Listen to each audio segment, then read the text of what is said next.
Around 2003, I was a senior director in a high-tech organization running a series of software teams. As everybody in the high-tech world at the time, it was the tail end of the dot-com crash. We'd gone through multiple rounds of layoffs, and the organization I was working for just got acquired by a larger American firm. And we started offshoring to the Ukraine, which was tough for myself and my young managers. At the time, my managers came to me and they told me, Phil, we need something to help us get through all these changes, perhaps some new skills, perhaps some new ideas on how we can manage these offshore teams and how we can deal with the changing mindset that came about as a result of the dot-com crash. I myself also was looking for some new approach, something that I could do. Now, in the 90s, when I was a young manager at Nortel, I remember getting sent to these sort of management and leadership development courses, these one-day seminars and workshops. And while they were always interesting, sometimes entertaining, and the food tended to be pretty good, honestly, I never got much out of it except a very large binder that would sit on my desk and gather dust. So here I was, the senior director in 2003, looking for something to help myself and my team, but I thought going to one of these classic courses or one-day seminars really wasn't going to make any difference. I was very fortunate to have a chance to speak with Professor Henry Mintzberg. He's a well-known academic from McGill University. He has a lot to say about how managers do their jobs, and of course what was interesting for me at the time is he had a lot to say about how managers can get better at their jobs, how they can learn and develop and grow. So I asked him if he had any advice for myself and my team.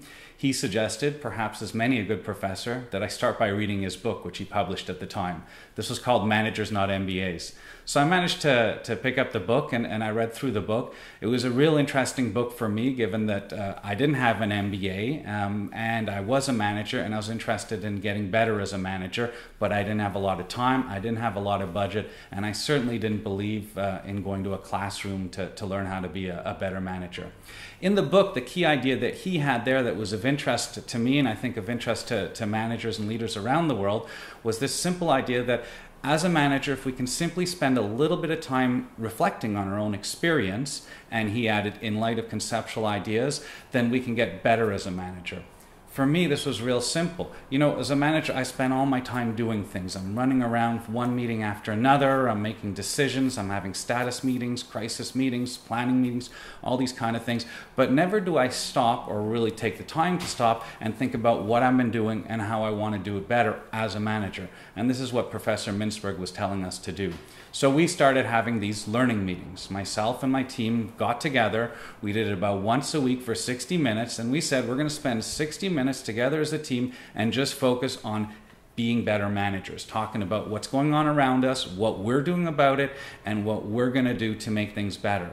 At the same time, because of our connection with Professor Mintzberg, we got material from his colleagues and peers around the world who are teaching these EMBA and MBA classes.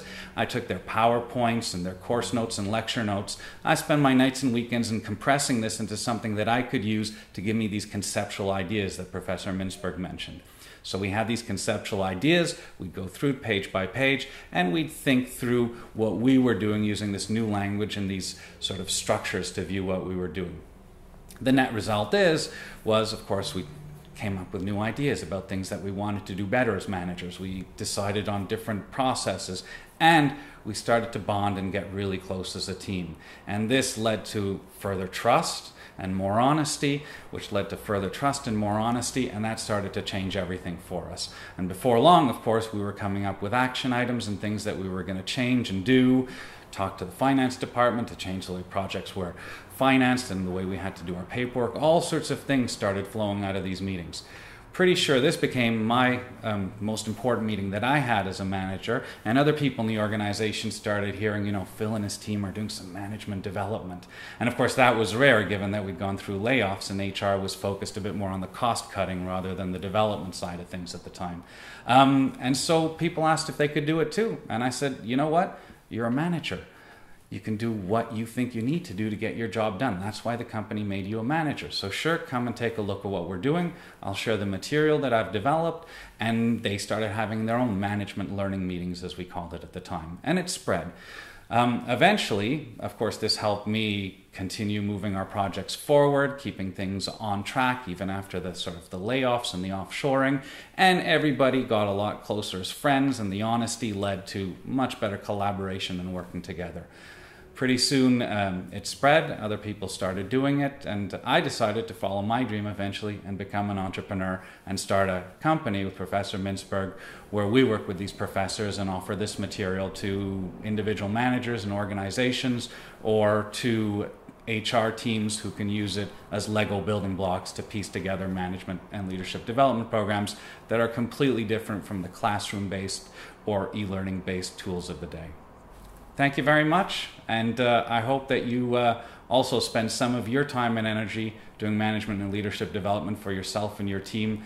Honestly, it's key to growing in your job, getting your job done, and moving forward in your career.